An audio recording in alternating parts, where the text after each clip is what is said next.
Can you hear me? Yep. I think I need another earphone because I'm hearing this tapping noise in my ear. Are you hearing it? No. Okay. We're not recording on. Oh, We definitely are.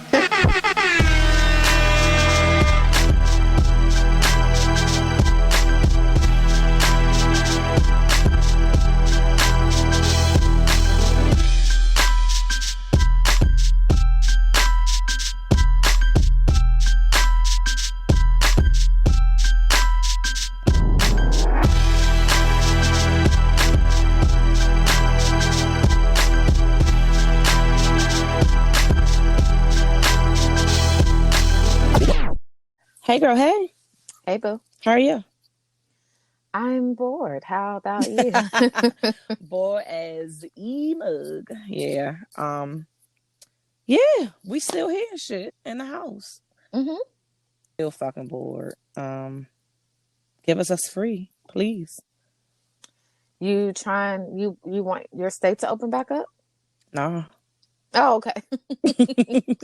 Straight on that shit. Now, I'm not trying to be like them other motherfuckers. Florida talking about opening up their goddamn beaches like this weekend. Georgia talking about opening up like certain businesses. I think that's supposed to be happening in the next couple days as well. And Texas. Texas, they had niggas out there protesting, and I also heard South Carolina and Tennessee. So I'm just like, I get it. Like, niggas is hella bored. I feel your pain, but it's too early. I don't know what y'all. What's the problem? Like, it's too early. Fucking, because I went and got some stats, because, I thought that shit was pretty stupid. Well, first of all, the Atlanta mayor, Keisha Lance Bottoms, she definitely sent out a video. She was like, I know the governor's reopening the state, but please stay home. Yeah, I seen that. I'm like, please sit the fuck down. Like, especially black people. I seen some meme where it was like, Democrats, we need y'all to stay the fuck home. Republicans, go ahead and hit the beach this weekend. Turn up and shit. Like, do you? But I just, it's wild. Florida had 1,413 new cases last Friday. But yet they opening up beaches and shit. There have been 58 new deaths. This was actually posted 3 days ago. So I'm sure it's more. Yeah, so I'm just trying to understand, like... Dog, it's literally been in America over 45,000 deaths because of coronavirus, and like 800 some thousand fucking like cases, period. And y'all niggas is really opening up these states like our numbers are decreasing, or at least stable and not getting any higher. Like, it's steadily rising, but yet, I mean, I get it. I totally understand that businesses are suffering, niggas is bored. I get it, but fuck boredom and your business if you're gonna be dead and not here. Like, I'm confused. Listen, and Texas is opening up their businesses, their first wave of businesses next week, and fucking Dallas had 125 new cases in just one day. Dallas is one city. Damn. Texas is a big ass state. Fuck yeah. That's crazy.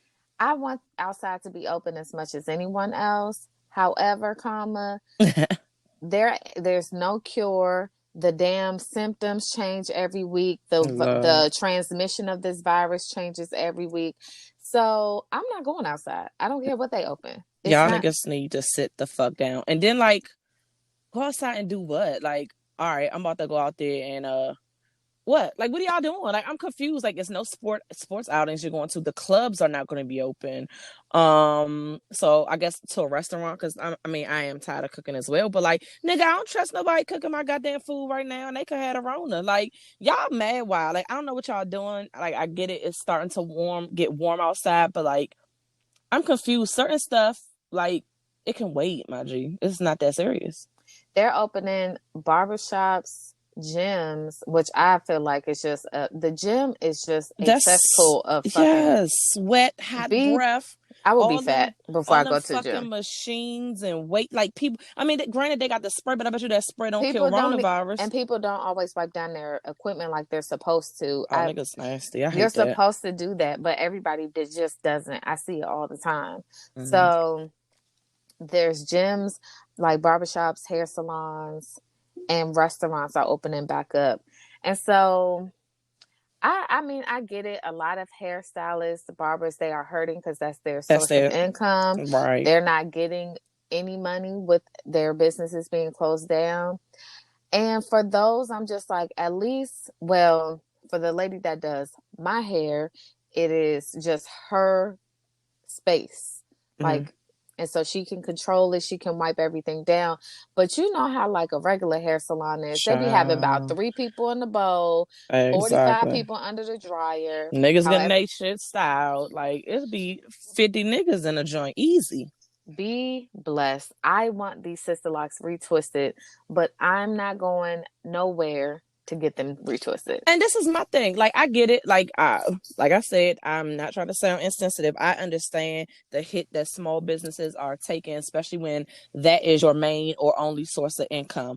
But where y'all niggas going that need y'all hair done so bad? Because I'm confused on, like, what are we doing? Like, where y'all going? Who gonna see you?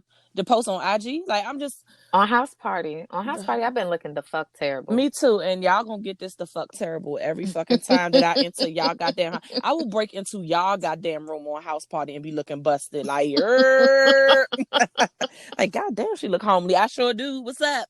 What y'all talking about? Side note, listeners, House Party. This was gonna be in my little good band release, but I'm gonna say it now. It has been getting me through this shit. I just want y'all to know. Because the devil is over here trying to work through my children to take me down.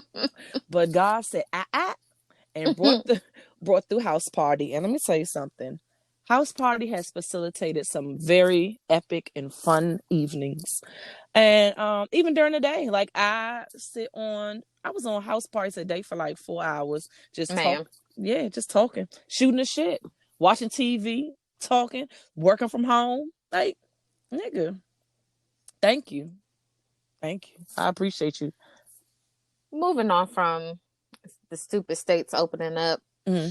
I need y'all grown ass men and women out here to keep your extracurricular activities to yourself. Earlier this week, it was 420. We all know what 420 is. Nigga. We all know what people do. Right. Why the fuck are y'all putting that on social media? It's beyond me. Child. And you wonder why you're broke. It's because jobs go on your pages and they see you breaking up weed. And you just like, do you want to put that out there? Like, all of the super duper weed heads I know do not ever post about it. At all. I mean, ever. Mm-mm. So... I don't know why I have to say this every year, because the way years work is like we get a year older. Supposed to be wiser, not dumber. But without fail on 420, y'all niggas it's like y'all can't wait. And I know y'all smoke weed every day. Facts. So, and I don't know if it's the boredom. So everybody was like hyped, like, hey, I got something to post. But no, just go get high and mind your business. Like, nobody wants to see that shit. When you have things to lose, you just... If you know better, you do better. Because, nigga, 2020, we should be past that. We should smarten up on what we're posting on our social media pages.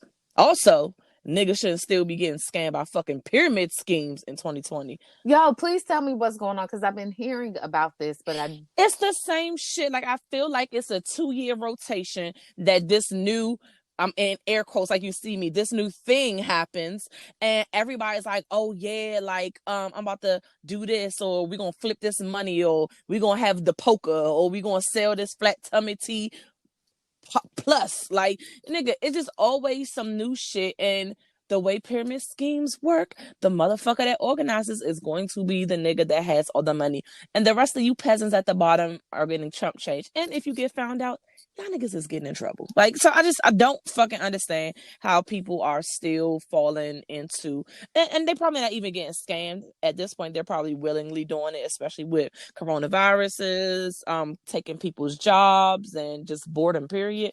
But y'all niggas gotta wisen up. It's 2020, and I need you to relax. Like, this is not the 90s or the early 2000s, like when niggas was on the pyramid schemes hard. Like, no, I need y'all to relax. I just saw a bunch of memes and I didn't look into it because I was just like, there's no way that adults are still getting caught up in pyramid schemes. So I got a friend that apparently somebody was hitting her up trying to get her to be a part of the fucking pyramid schemes. And she's just like, bitch, you obviously don't fucking know me. Like, I was weak. I'm like, so people, thank goodness nobody has came out to me to be like, hey, like, this seems like something that you want to do, because obviously y'all can tell this is something that I would not want to do. And if you don't know, I'm glad you're listening, because I'm letting you know this is not something that I would want to do. Like, I remember being in college and they would come on college campuses and act like it was like a business or something, a way to make extra money on the side. So you will come to this fucking conference room at a hotel, you all dressed in your little business attire. They give you like a little continental breakfast or lunch. And then they sit here and have this whole presentation like this is how you can make money. But I'm not trying to say I was the smartest bitch in the world, because obviously I'm not. But even as a college student, I was sitting was like, this shit don't sound right. Like, I'm confused. How the fuck am I gonna make money? It sounds like I'm helping you to make some money. But yeah, like, they used to recruit heavy back then. So I'm just confused on like how 49 years later, like, niggas is still trying to jump on pyramid schemes. But be blessed and don't get caught, I guess. I don't know. I remember somebody hit me up and was trying to get me on this travel thing. Like, I don't know if you've ever seen pictures, but people will be in certain places and they'll be holding up a blue sign with white letters that says this could be you, or you should be here, or something like that. And it was intriguing just because I like to travel, but it was like, I'm not paying a group to put money aside, because basically that's what they were trying to say. It wasn't a pyramid scheme. It was like, no, you pay this money and like this, it goes into like an account, I guess. And then when you want to travel, you can use the money from that account. And I was just like, or I could just save my own money and put it in my savings account. And then when I'm ready to travel, I could just travel. I don't know. Or I could just find a travel agent who offers like monthly payments and do it that way. I mean, the girl, I know her personally. Like, I buy jewelry from her. We went to high school together, and she was going on vacations, but it was just like, I don't want to do that. That's just not something I want to do. Yeah. You need to hit me with a payment plan and I got you. But the payment plan is not going to involve me paying you so that no, I'm not doing that. Yeah.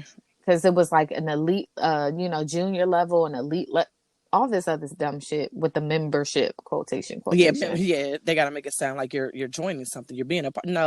No, I'm just helping your ass. It was like, members get, if you're a part of this group, members get first dibs on excursions. They get half off on excursions. You can get this kind of room and that kind of room. And it's like, nigga, if you catch the right deal on the right day, you can get all of that for like the low. So facts. No, thank you. I even got Groupons for bomb vacations, so that part. Like, you can catch a deal. You just gotta know where the fuck to look and when to do it. Like, nigga, always a get rich quick scheme. Oh, dog. So I just read, like, literally, I saw it today. I think I was scrolling today. Niggas in New York. So we was talking about, we kind of got off the little coronavirus, but I just thought about it. This barbershop in New York. Oh yeah, I saw that too. Nigga got fucking caught hosting parties in a basement. Like, nigga, in New York, the cases are bad, y'all. Like, it's bad in New York, like, as far as coronavirus cases. And these niggas was throwing parties with like 50, 60 niggas in the joint. I was gonna say, I heard 60 people got fined. Yes, they was like giving them out little tickets and shit, because you're not supposed to be doing this. You're supposed to be social distancing, so it's like a violation. I don't know if I guess it's considered a law if you can get a ticket for me, but nigga, y'all have to relax. No, once a stay-at-home Lax. order is in place, yes, you can So get that's a fined. law. You can get it. Yes, if you're not leaving your house for essential business, one of the things that's listed in the stay-at-home order, you can be fined if proven otherwise. And 60 people, my nigga, y'all not having a small kickback. Y'all had a Nigga, that's a full whole party. ass party in the basement of the barbershop. Like, y'all have Darling. to relax. And this ain't even one of them crazy states that got like 5 cases in a whole state or some shit like that. But you like, I mean, nigga, we good. So we was trying to say, nigga, y'all like the epicenter of this shit. Y'all gotta fucking relax. And I don't even know if they had the most amount of cases in the US, but something is telling me they do. No, New York does. So yeah, y'all have to fucking relax. You got to. Fucking I guess we are back on Rona because there's another state. It's the governor is a woman. Damn, what state is it? I saw this like last week. I can't remember. It's one of them Passover states, no shade, in the middle of the country. Well, basically South Dakota. Yeah, it really is either like one of them Dakotas or something like that. But basically the governor did not issue a stay-at-home order because she was not only on some like, you know, we're just going to live our life. She was basically just like, the government is, we're not going to live in fear. She was cocky with it. We're not going to live in fear. We're going to do this. We're going to do that. Talking cash money shit. Like the rest of the country is just freaking out. I'm sorry, the rest of the world. Because let's be clear, we're not the only country on lockdown. Nigga, millions of cases worldwide. You got to relax. Fucking, all that. Only for what to happen. Her motherfucking numbers was doubling by the day. And then she had to come back and be like, all right, my bad. I guess we gotta chill. We gotta do a stay-at-home order. But it's like, bitch, how 48 fucking states doing it? And you thought y'all state was just fucking exempt. Magical? Right. Like, we exempt, nigga. We just gonna live our lives. Like, all right, and guess what? Now your numbers is looking raggedy. Like, relax. I'm trying to understand because I've seen a couple of states protesting. There was actually one in Maryland in cars, though. So it was like the protest was to create traffic. Safe protest. No, what? Why? It was just a bunch of cars, and there was so many cars that it caused traffic. So in my mind, it was like, so you're protesting to get out of the house so you can go in traffic. Sit in traffic. Which we all hate in this area, like with a passion. Which is what happens in that area on a regular day anyway. So it was like, that was weird. Then in another state, there were Bama standing outside, like with their signs and stuff. But some of them had on masks. So it's like, well, wait. I thought y'all was going hard. Like, fuck this shit. So why y'all being safe? That was my thing. It's like, well, if you want to go outside, then just go full throttle. Fuck that mask. Like, why? I don't know.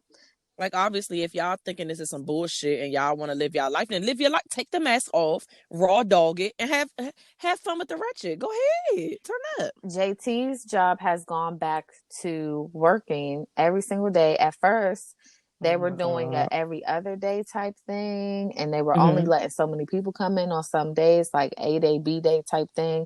But now they're back to having 2 full shifts. Oh my God. And I'm just like, so every day when he comes in, he got to take his shoes off at the door. Don't come near me. Go right into the bathroom, wash your uniform, take a shower, and get stuff out. Like, I don't have time. That is wild as shit. So I feel like all the other states are going to basically be looking at these 3 states that are opening back up. I don't give a fuck if everything goes well in those states. If my job opens up before I feel personally comfortable to go outside, I will be taking leave. I'm not. Well, luckily, I hope my state doesn't open back up too early, but luckily I have kids whose schools are closed. So even if my job pulls some shit like, all right, we open it back up, I'm like, okay, well, be blessed. I'll be still teleworking. So I have a kid that's continue in school. to watch this damn kid. I have a kid that's in school, but my supervisor going to hit me dead ass with ain't she 12? She can't stay home by herself. Ooh, and I'm like, no, you don't raise my kid. Right. If you want your kid to stay home at 12 by themselves, that's on you. I said, first, my issue is not her being able to take care of herself. She can definitely feed herself. I'm not worried about that. My issue is like today. Mama didn't wake up till noon. That sounds like my Like, daughter. what Lord we doing? Jesus. So now you waking up Got at all this noon. schoolwork to That do. part, because they just implemented this, like, this is phase 3 of the stay-at-home program. So Girl, us too. they're sending them all new work, stuff they never went over in class, they know nothing about, and it's supposed to get them ready for the 8th grade. But Oh shit. there's no one there to teach them. They just gave them this project and So say, it's like you have to teach yourself. yeah. So it's like, I understand your kid being able to stay home at a certain time, but like today, Not when they doing actual like learning. Like they and even at 12, she's responsible, but they gonna bullshit. They not gonna get their work done immediately and be doing what they supposed to do all the fucking well, time. They there's gonna be that. bullshitting some. But today she got frustrated and started crying. So it's like, Oh, that's the thing, because she was like, it's a lot of work. It's like, the first, I don't know, the first week it was some bullshit, the second week it was some bullshit. They just gave, every class has like basically a 2-week project. That's essentially what they gave her. And so some of the teachers, because they know that it's a lot of work, they were like, all right, I know this a lot, so I broke it down, and if you follow this pacing guide and you get these things done on this date, you'll have it complete by then. But other teachers didn't do that. So me as a parent, I had to be like, all right, I know it seems overwhelming. If this is what it's saying is do like your English teacher did. Break it down into So you're doing days. a little piece a day. But it's every single class that she has. It's not just Damn. one class. She's in middle school, so she has more than one teacher. So Mm-hmm. for my supervisor to be like, oh, she can stay at home, it's like, she can stay at home, but I don't want to fucking go and deal with y'all niggas and be annoyed all day, then come home to a frustrated kid because she don't know what the fuck she's doing, and then I gotta help her with fucking homework that I haven't done in 20 plus fucking years Right. myself. Like, no. Which it shouldn't be on the fucking kids to be teaching themselves any fucking way. So like, if the teachers can't be in school to teach, then the next person is us. So we're gonna have to stay the fuck home, especially if they have the school year still going on with distance learning. It is what it is. Like, they gonna have to definitely be mindful and respectful of that shit, or just get a lot of motherfuckers on leave. I told him, I said, y'all had a little schedule. Well, at first, before there was a stay at home order, the official one for the state, when it was just the schools were out, they knew it was going to affect so many of us. So they were like, okay, y'all can work from, because most of the things that we could do from home. All of the things, except for the biggest thing that we're supposed to do, which is cancel, because they've canceled military orders. But anywho, they had it like, okay, team C come in on Wednesday, team B come in on this day, so you would only have to go into work 1 day a week. I told him, I said, if y'all want me to come in like 1 day a week to make sure all my accounts are up and nothing like falls off, whatever, I can do that. But everyday shift or even every other day shift, like, nah. We already we're able to telework 2 days a week anyway. So I only physically had to go in the office 3 days out of the week, but I'm just not going the first week when things open back up. Y'all just won't see me there. Nah, I'm gonna let y'all niggas try that shit out first and see if we get any new cases. Y'all good. And we are in a cube farm, my G. Like, we're literally just sitting on top of each other. I'm not fucking with that. Not at all. I want to go outside. I want summer to be lit, but I'm not taking my chances with none of that. I already hit my damn hairstylist up on some, like, boom. If y'all open up, squeeze me in. I want to be your very first customer. And then go off and be great with whomever the fuck you want to do. That'll be it. But that's it. Dog, it's been rough. Just juggling, dealing with this distance learning and then teleworking. Like, today was fucking bananas. Like, I had a fucking conference call. Then right after, I had to set my daughter's they don't use Zoom, they use Microsoft Teams. Set her shit up only for it to be like, they didn't post the link properly, and the art teachers, because today was, which is another thing. So she has certain days where it's they call it homeroom, even though in elementary school they don't have it set up like that. But like her teacher, and she teaches like the main stuff like reading and math and stuff like that, and then there's some assignments that they do on their own throughout the week. But then they implemented this they have specials, so art, library, computer, PE, and music. Bitch, how? From home? Over Microsoft Teams, my nigga? So today was art and library. Art was a bust because the art teacher was bullshitting and I guess didn't post the link. So it ended up not being a live meeting. It just is like some art project they just gotta do and add to their coursework, the packet. Then let's scoot on over to the library special today. Because I sit in through the joints because just in case she has any technical issues or something like that, she needs help with something. Sis was like, I don't even know who all these people are in here. She was like, can I, like, literally, she said, can I turn my camera off? I said, no. Like, what are you talking about? Like, we did all this to get the camera up and going so that you can be here. Why do you want to turn it off? Because these are not the kids in my class. I said, wait a minute, are we on the wrong schedule? Then she got me stressed out because I'm like, did we log into the wrong session? Child, they had the joint kindergarten through second grade all in one fucking Lord Teams Jesus. joint. And it's like, what are y'all? And they were talking about like, hey, so what books have you guys been reading while you're on the quarantine and blah, blah, blah, blah. I'm like, dog, these specials is going to be a waste of my fucking time. But sis is going to log the fuck in because I don't know if they're keeping attendance or how they're going to be graded on these specials or if they are, I don't know. So she'll be in attendance, but I wasn't feeling it. She wasn't feeling it. I seen some parents commenting about how they don't even like the fucking platform, but I'm hearing no parents are liking anybody's platform. So niggas ain't liking Google Classroom. They ain't liking none of this shit. Zoom, all of that. We're using Microsoft. That's another thing. My job has me fucked up. So when we telework from home, all we got to do is muster in on this website, and that's it. Mm-hmm. Since quarantine, they started off and they're like, you got to send your supervisor an email every morning when you log in. So I'm like, all right. Okay. So I'm doing not only just that, but you got to be like, and this is what I plan to do for the day. I just want to throw this out there. We do inspections at other facilities. That is our main motherfucking job. So now you gotta send an email talking about this is what I plan to do. I plan to respond to anybody who emailed me. Like, this is what the fuck I plan to do. So then they were like, all right, not every day, but on Monday, send an email saying what your plan is for the week. And then Friday, send something saying this is what I've accomplished. So I'm making shit up. I'm finding shit to do. I woke up on Monday this week and was like, I don't have anything to do this week. You're my supervisor. If you have something to task me with, I'll be more than happy to get it accomplished. Right. He was like, I'm gonna be honest with you. I don't have anything to task you with. I said, okay, have a good day.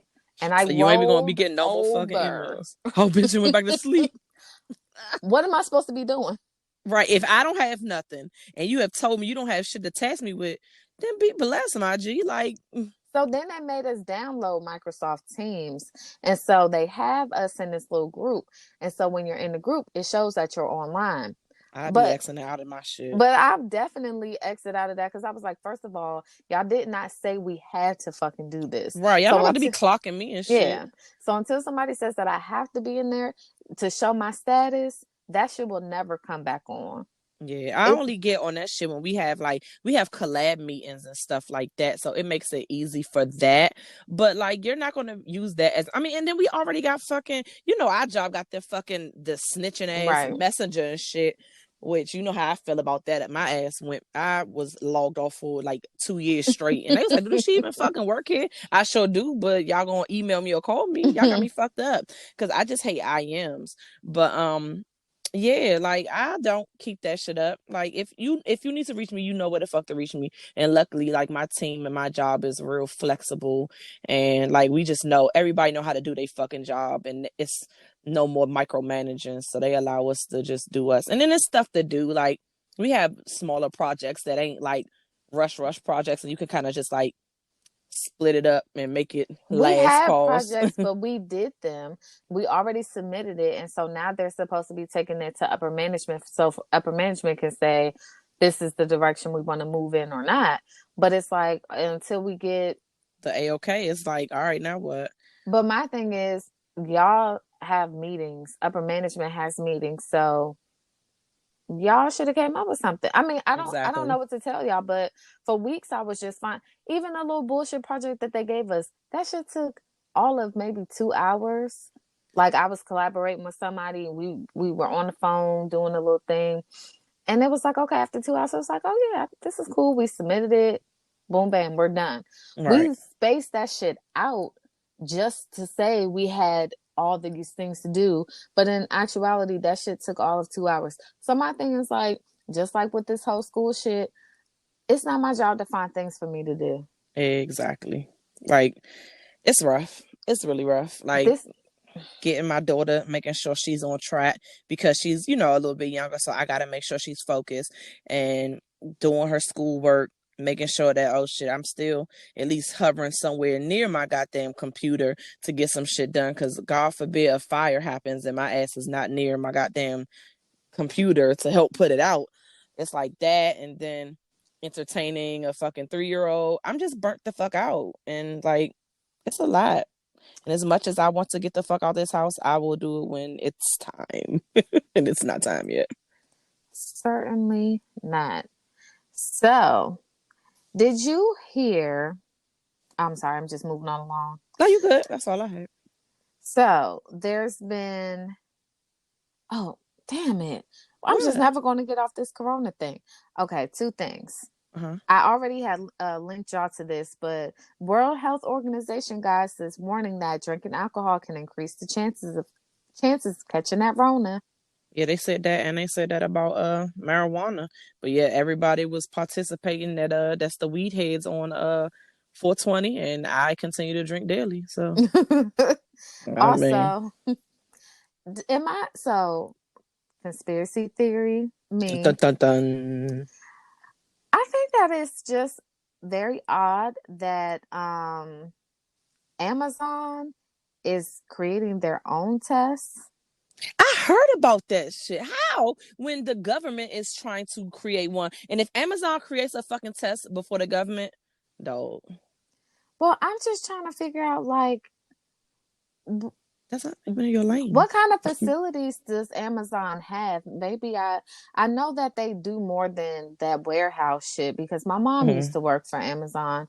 Right. But they have Amazon has labs to create tests and that's I don't know if maybe they are investing money into private laboratories to create one and doing it that way, because I didn't think that they were in the research field. So I mean, well, at least not medical research. On YouTube, and I don't like to go down the conspiracy rabbit hole of YouTube because next thing you know, it's 2 days later, and you heard that there's an Earth inside of the Earth and with giants. That is a real thing, guys. Saw it for myself.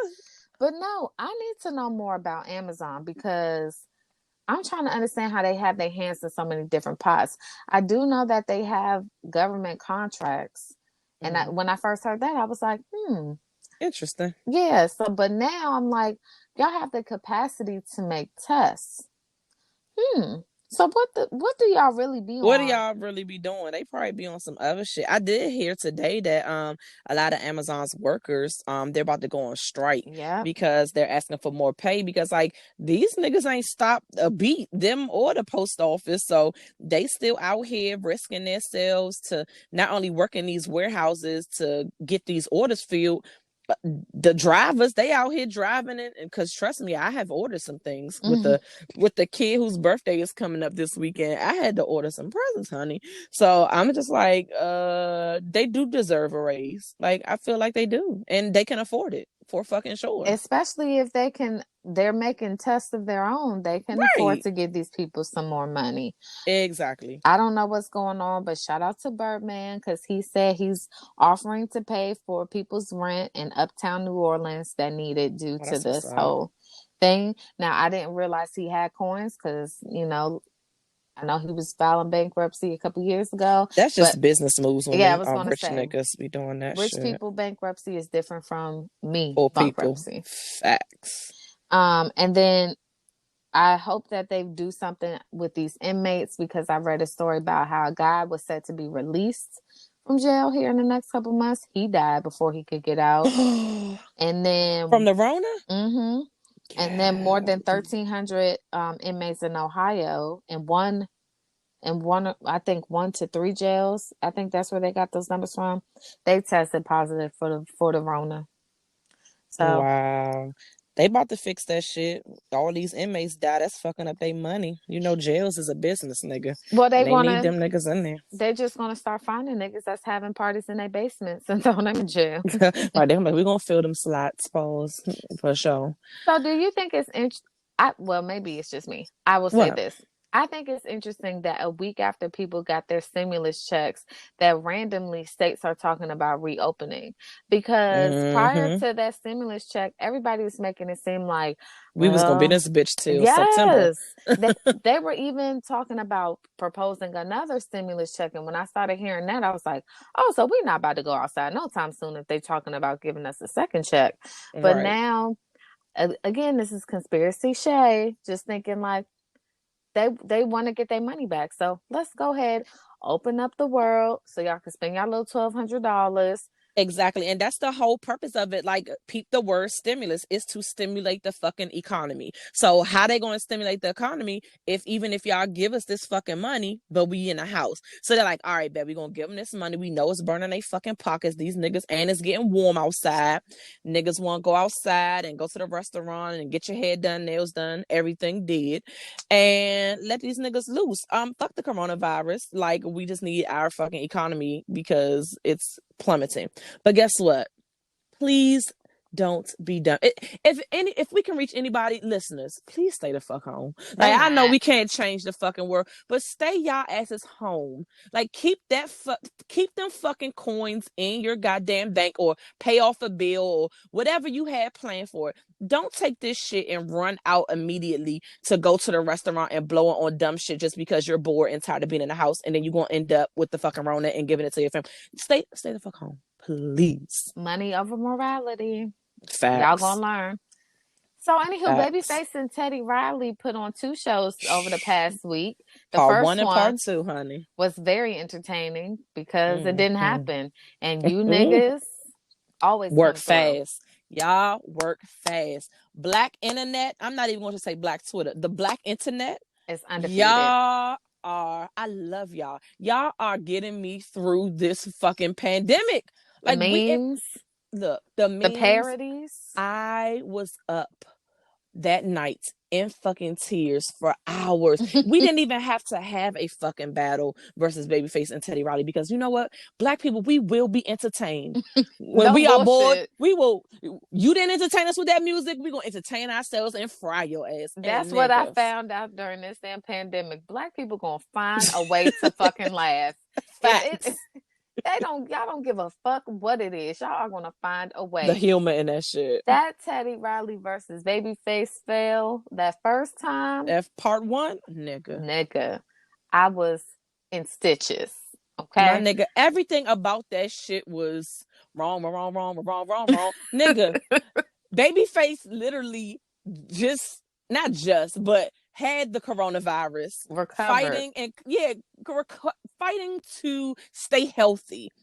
This man is solo dolo in the motherfucking studio playing his little songs off his iPhone with his headphones and shit. Like, what song we playing next? Teddy has a whole fucking production company in his goddamn foyer of his house. I mean, this nigga got a stage. He got a computer, a screen background so you can get the little, like how RZA had and shit. Had 3 mics. Nigga, 3 microphones, a drummer, a dancer, a production team in the back. He got camera, wires for days to stream on a fucking phone app. To press play. Everybody else just been sitting somewhere, minding their business, pressing play. Not this nigga. Stop. And then this nigga, with all your production, all your wires, all your mics, you got the nerve to say, I think the sound is messed up because Babyface, your earphones are plugged in. Try unplugging your earphones. Nigga, get your fucking life. This nigga. So you trying to say his goddamn earphones is the reason why your audio, fuck everything else that you doing over there, breaking social distancing. And I want you to know, I've always been a Babyface fan, but that is a shady nigga, and I love him even more after this shit. No, the funniest part to me about both nights is that So the first night when it failed, Teddy was like, I'm going to get the audio together and we're going to come back and we're going to do this again. Babyface put out a video immediately and hit everyone with a, I am going to bed. We are going to have to reschedule. At 10:30 p.m., he did it then. And then when they finally had the real battle, although they still had technical difficulties, on the at part 10:30, dog. At 10:30, Babyface was still like, all right, guys, be blessed. Going to bed now. That man has a bedtime and he is not letting anybody fuck with it, especially for no fucking Teddy Riley technical bullshit. This nigga, when he was trying to figure this shit out, and it was that the nigga phone was dead. They said because Teddy's cell phone died. My nigga, you know you're gonna be on here a couple of hours on the live. We watching this shit and got our phones on the goddamn charger. So if you run had no portable charger, nigga, I don't know what the fuck Teddy was doing.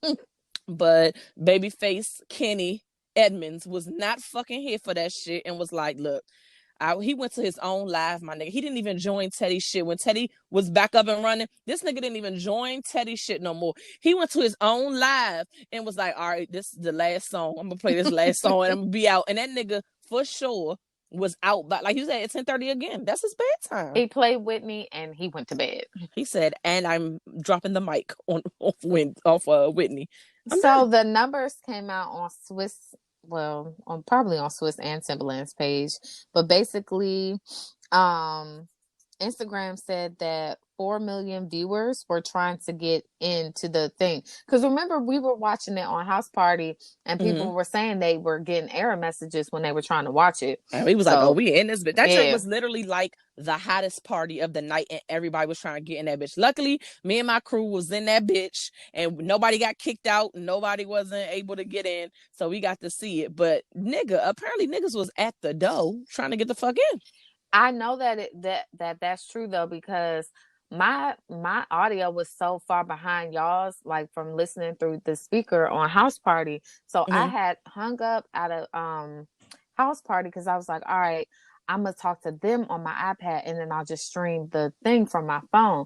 I couldn't get in on my phone and I had already exited out my iPad and it wouldn't let me back in on there. So I was like, yo, what the fuck? I got kicked out the goddamn party. Right. So I had to get my laptop. Once I got my laptop and hooked it up, I was able to get in fine. And it was closer to y'all audio. It was still kind of off. But I know for sure that little trying to get in shit was real. Because once I logged off my iPad, it was a wrap. It was like, oh, we can use that spot for somebody else. Come on in. It was like our house party. Basically. One person left and another one. Our house party was popping because we was turned the fuck up during that goddamn part 2, honey. Like, we was enjoying our goddamn selves. So who do you think won, Babyface or Teddy? I think Babyface won. And Teddy got some jams that I love, but I think Babyface. I have to go back because it was just such a good... It was a bomb fucking battle. Like, literally, it wasn't too many songs where I was like, eh. It was just that, like, when they would have the songs, I would be like, I like this one better. Like, I fuck with both songs, but I'm banging with this one, especially since you're putting this song up against this one. If I had to choose between this one. And most of those choices for me was Babyface. Damn, I can't find the list. Well, there was a list out and when I saw the list, it was just like... Who the internet's put as winner? They put Teddy as winner? Actually, no. The list that I saw, it was blank. It was basically, what do y'all think? Like, got it. They just put the list of the songs that were played. And so, I think that Babyface went in and saying he was going to play what he was going to play. Like, I think he kind of had an idea of what songs he was going to play, whereas I think that Teddy was more so trying to respond to the song, if that makes sense. Like, yeah, he was like searching for a song, like, oh, he played this song, let me see which one would be better. Right. So I think that Babyface's songs were better, but I liked the way Teddy executed his better than Babyface. Because in the beginning, the first 10 songs, Teddy went first, and so then Babyface was responding to those. Mm-hmm. And sometimes Teddy would play something and Babyface would respond to a song that I liked because I liked the song. But when I was looking at the list, I was just kind of like, well, why would he play that song? Against against that one kind of thing. Whereas you could see when it was flipped, when Babyface would do something, the songs that Teddy chose, Teddy had a better response. Yeah, it was like you could see that he was like, oh, so you trying to play a little smooth, sexy joint? Oh, I got a smooth, sexy joint for you too. Right. Babyface was just like, you better get these hits. I don't give a fuck if it goes in the order. If y'all it's in niggas know who the fuck I am. Y'all know what it is. Y'all love these songs, and be blessed, because at 10:30 I'm leaving anyway. So that part. So I don't know. I have to look at the list again, and then I think I want to just listen to the battle again, because we were listening to it, but we was also on Joke Time, and that was the first battle that I watched with y'all. All the other battles I've been watching just in the house, and we was turned the fuck up. Like, we was listening. Like, granted, we definitely was listening and paying attention, but I didn't not like. So the first one was more chill, like the part one when it was messed up, and I was like laughing at the comments and shit, and like then the memes and stuff starting. But this one, I was barely sitting down because I was fucked up. So I was singing and dancing, and honey, every time they played Bobby Brown, the sis was dancing. So it was a lot going on. It was a lot going on. Like, at one point we had like 8 people in the house party. So it's multiple conversations in my damn AirPod in one ear. Then I'm trying to listen to the song, but then I can hear, because my audio is behind. So I'm hearing y'all sing parts that I didn't even get to on my damn TV screen. So it's just like, what the fuck? Like, this shit is not fun. So that's why whenever a song would come on that I really liked, I would just put the thing on mute so I could just sing by myself. Because I know if I would have started singing, y'all would have been like, bitch, we've been past that. At one point, I was like 4 or 5 sentences behind y'all with the song. I was just like, the fuck? Like, what? Why am I so behind? Dog, and I was just singing my little heart out. I know my kids was like, oh, mama, it's turned again. So was that your favorite battle? What's been your favorite battle thus far? Entertainment wise, yes, that was the most entertaining for me, with the part one, with the follow, with the memes and the joke, and just the really good songs on part 2, and just the fun aspect of it. Music wise, I don't want to say, I don't know, because I really liked all them songs, but I wouldn't say maybe musically, like as far as like the songs that was my best. I'm trying to think which would old school, because they were old school and I'm an older bitch. I was really resonating with some of them songs. But who is my best the favorite battle?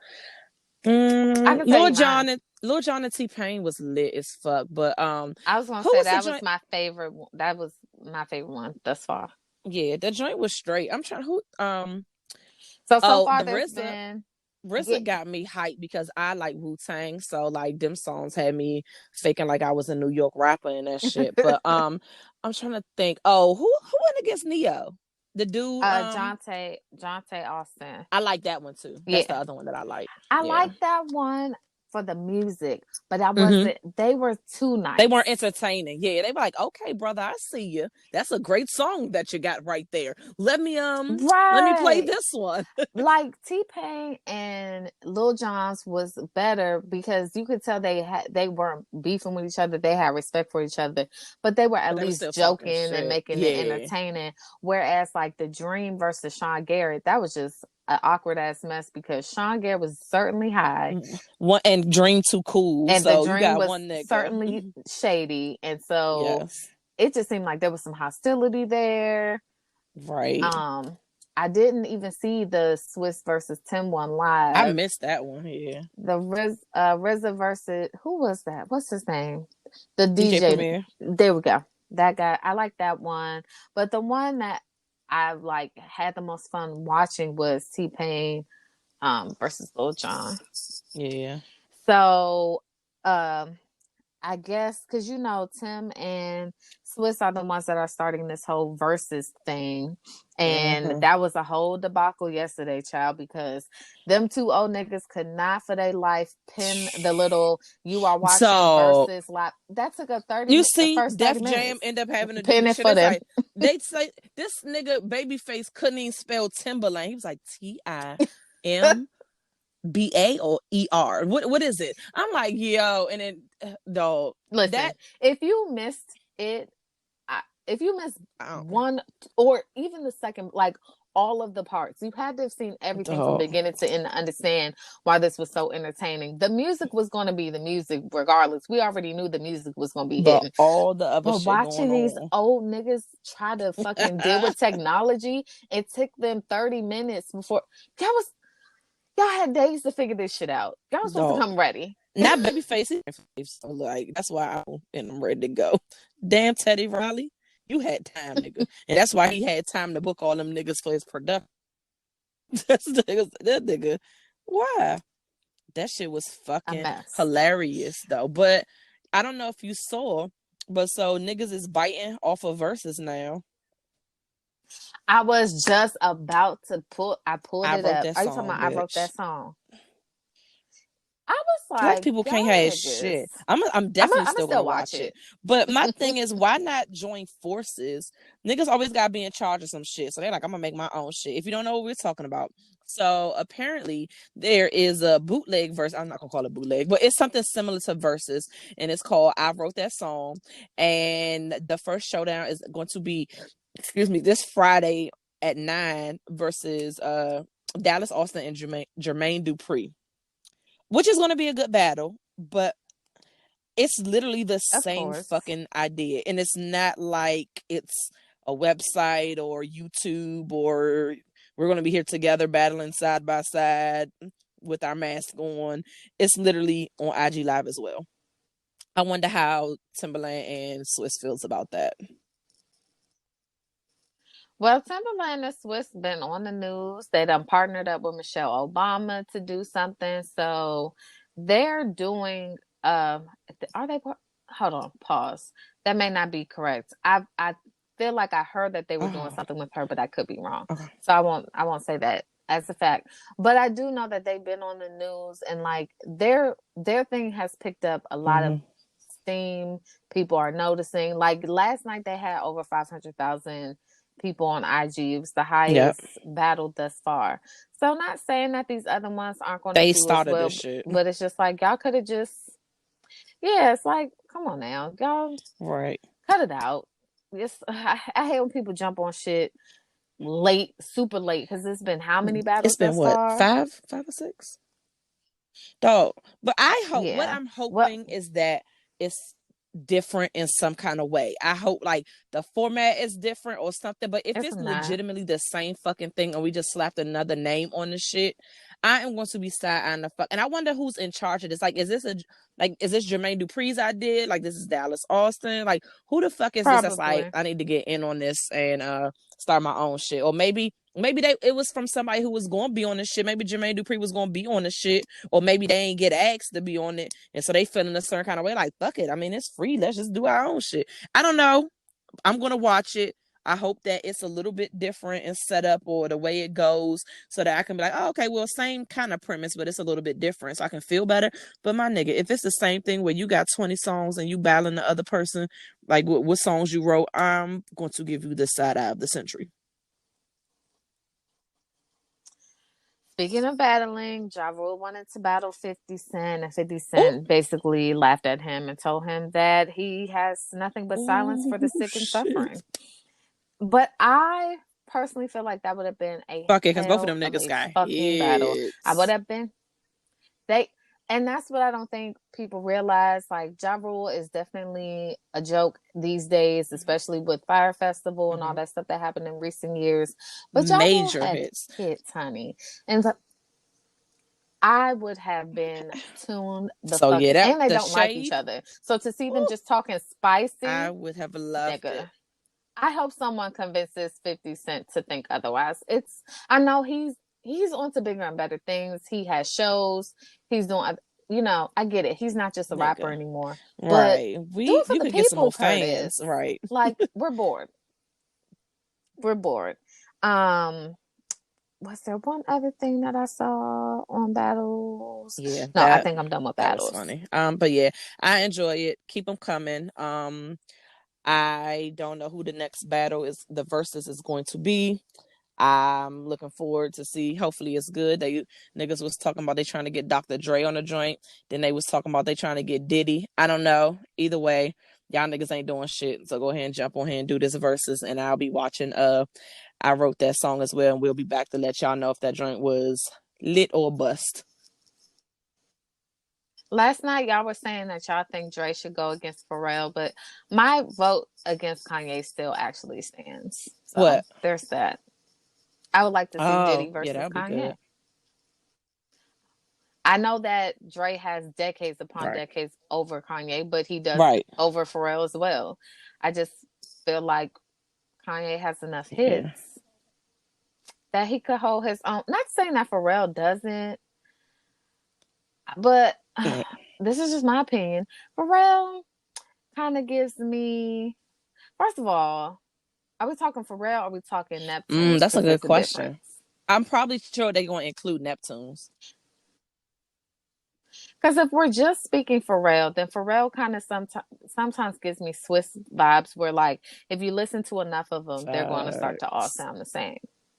Like, you're going to, a Pharrell or a Swiss produced song when you hear it type thing. That's why I'm like, are we talking Neptunes? Because Neptunes, we have a bit more I think they probably would do versatility. Neptunes. I definitely think that they would do Neptunes versus Kanye.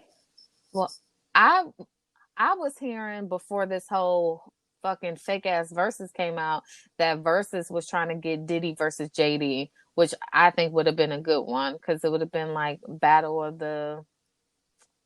I don't know. I just think it would have been good.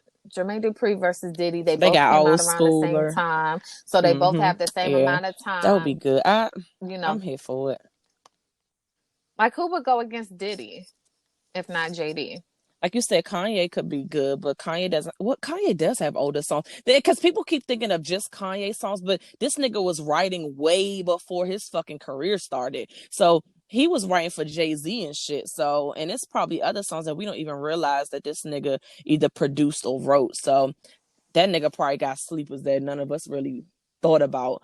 But you got to realize what Kanye are you going to get on the day of the battle, because he could probably just be playing his whole gospel album and then we're going to be like, nigga, relax. So so that part. So who else could go against Diddy? I think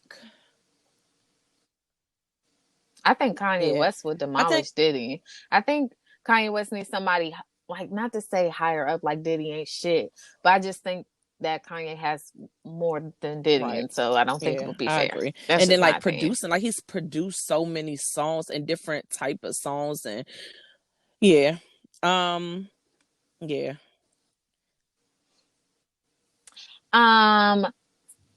we're still on battles, put some respect on Shad Moss's name. What is Bow Wow talking about? No, Bow Wow. What? He want to be on a Verzuz? No, he's not talking about anything. Fucking someone else said, I want to see a Bow Wow versus Romeo these battle. niggas been watching Love and and what we're not going to do. I've grown up hip hop too long. God damn it. I cannot tell you one. Only know one, and that's Romeo the joint song. That Solange was in the video. The little puppy love shit. It was like puppy love. What's the name I remember of it? The video. Oh, it's called. But that's it. Like, what songs do Romeo have? Okay. Didn't remember that. What I do remember, I'm in the age bracket where I could have been a fan of theirs, although I wasn't. I was never into Bow Wow. Even though Bow Wow got some hits, though. I do remember. I know that Bow Wow got hits, and that nigga had his hits, and he was in a lot of nigga songs. So please, he's corny as fuck, but y'all not gonna disrespect like this nigga ain't got songs. And Romeo he don't have songs like that. Like, he's probably a good business person and has business ventures, but musically, relax. I mean, we're not talking about his daddy. We're talking about him. Yeah, like, it ain't Master P versus Bow Wow. Like, somebody was like, Bow Wow could give him 10 of his own songs and still demolish him in the fucking battle because Romeo doesn't like have any hits. songs. Like, I don't know how many albums the nigga put out, no clue, but he don't have hits. Like, we literally can't think of none. The only reason why I know that one is because I remember back in the day Solange was in his music video, and I was like, that's so random. I couldn't even recall that. So it's like, what would you play? I know y'all want to see battles, but make it make sense. It just can't be anybody. Y'all can't just be throwing names out there. Like, y'all want to see them battle because y'all have been y'all watching fucking Grown Up Hip Hop. So y'all like, fight over Angela. That's what the fuck y'all want. We're talking about music. Make it make sense, like Shay said. Damn it. Mm-hmm. That's not it. The Game lost his little sexual assault battle, and he said he ain't giving up shit. and he lost his royalties too. $7 million. Mm-hmm. I seen some joint that he had posted. He was like, y'all gonna find Carol Baskin's husband before y'all see me give up a penny of this money. I said, oh, this nigga plays too much. Oh. And then had a whole video of like hundreds and I say hundreds. It was obviously thousands and thousands of dollars, but it was a whole bunch of hundreds. And like the video person was showing all the money sitting on the table, and he was sitting on the couch eating cereal, watching the Tiger King. I said, this nigga here plays too fucking much. I was like, oh, okay. Good luck with that. I don't even remember the case. Yeah, get your life together. But whatever it is, this has a payday. So yeah, you're gonna have to pay something. You're gonna get some money. You may not get everything, but once these courts open up, this is gonna be at the front door. This nigga is not fucking paying. Yeah. Let's see it. So TV. We have been forced to watch TV, even though some good stuff has been on. When Insecure started 2 weeks ago. It did. You already know we was hyping. Issa took her little hiatus because she was doing movies and shit. So we've been waiting for you to come back. Are you caught up? I am, and I just want to start off this Insecure segment with, bitch, the show is supposed to be 30 minutes. So make it 30 fucking minutes. I was looking at the clock. It was 10:27 when this last episode went off. Don't short me 3 minutes with your bullshit ass. Right. With your filler episodes. And then they do their little wind down. No. Give me all episode. Okay? Like, we've been gone for a while. So we want... Like almost 2 years you've been gone, and then you're gonna come back talking about, oh, we're gonna have 10 episodes this season instead of 8. Nigga, now I know how, because y'all shaving off 3 minutes of the fucking episodes that are out. Going equal that last 30-minute episode. Like, y'all not low. Yeah. Spoiler alerts ahead. So if you haven't watched Insecure, because I'm about to run all that shit. Okay. So season 4, we start off. And Issa's on the phone, and she says, I'm not fucking with Molly like that anymore. Because we're like, wait a minute, her best friend? What the fuck did happen? So then we rewind on back, and we have a nice little Sunday fun day, kickback spa day, self-care day with Molly and Issa, and everything seems great. Dun, dun, dun, dun. And then, episode goes along. Issa is sitting with Braid. Her name is I was with like, C. bitch, who the fuck is Braid? You talking about? I call her Braid because she had that one weak ass braid. You know how Beyonce, the lemonade braid. Listeners, you know what I'm talking about. The one braid that she likes to whip around when she's dancing and wipes. Yes. So this chick has a really weak one. Like she didn't have enough bundles to make it fuller. So the internet has been calling her condolences, Condoleezza, condiments, condom, and Braid. And I like Braid. So Braid is Lawrence's new boo. Except Issa doesn't know until Tiffany walks in, because you know Tiffany is a hot ass mess. Tiffany starts looking at Braid's desk and like, oh, you got some flowers? Who sent you those? And Braid is like, you know who? And Tiffany's like, oh. So that's a thing. I thought that was just a one date thing that didn't go well. And what we talking about? Like, I'm at the baby shower, and she's like, I didn't think it was no niggas at the baby shower. Facts. Because there was only about 4 or 5 of them. So then, next thing you know, Lawrence. Because they was like the new best friends that anyone ever had, working together and shit. Yes. They had little jokes. I think, to me, Braid is like a light-skinned version of Issa, except she has her she's things awkward. a little bit more together, because she also seems a little awkward. Yeah. So things become awkward between the two of them as they're trying not to make it awkward, but they're making it awkward. Right, by being extra, as they're trying to get block this party. little, what was it? It was like a block party that like an interest. Oh, you're talking about like the block party the joint where they're trying to get. I think they're trying to get investors. Yeah, sponsors. They were trying to get more sponsors and stuff like that. So they had like a little party in Issa's courtyard of her apartment building, and there was tension. There was a lot happening. Tiffany tells Molly what's going on between Braid and Issa, because Issa and Molly hadn't told each other. Issa hadn't told Molly yet, and all this other shit. So I'm fast forwarding through everything. At the end of the episode, when Molly and Issa are cleaning up, Molly is like, so are you going to still work with her knowing, she's fucking with Lawrence? And Issa's like, I need her and I don't care. Like, they're grown. They can do them. And Molly's like, so you just like mess, huh? Like, that's just, you just cool with that shit. And Issa was like well, looking bestie? A little hurt. Like, well, I damn. clutched my purse a little bit when she said it. I was like, oh, well, all right. Tell her how you really feel, Molly. I was sitting there looking at the TV screen like, Molly, you was just fucking somebody's husband last season. And got the nerve to be all high and mighty because you done got you a little Asian joint.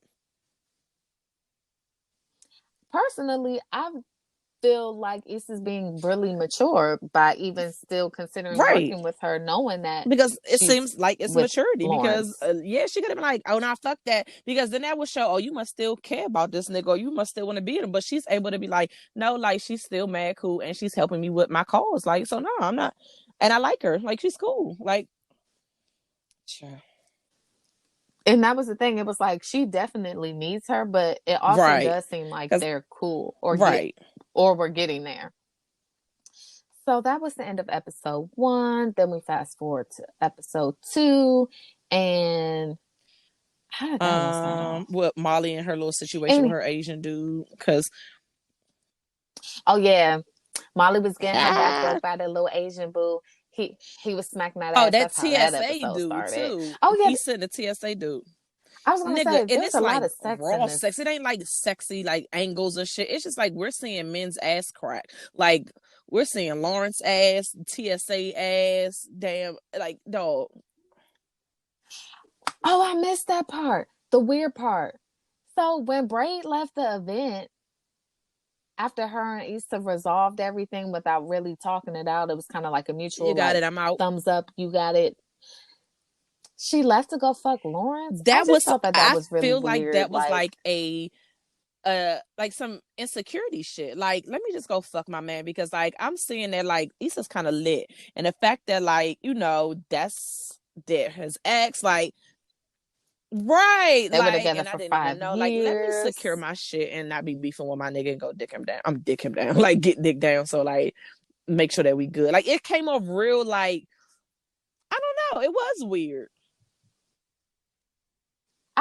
It was especially weird because the day before when she was at Lawrence's house, she was like she needed some time to think and process everything, and it's like, so you had an awkward interaction with his ex, and then.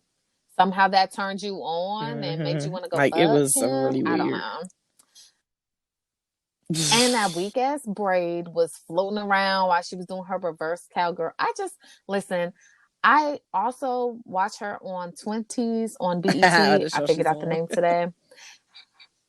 Her wigs bother me on that show a lot more than that Braid does, but her attitude on 20s is the fucking pits.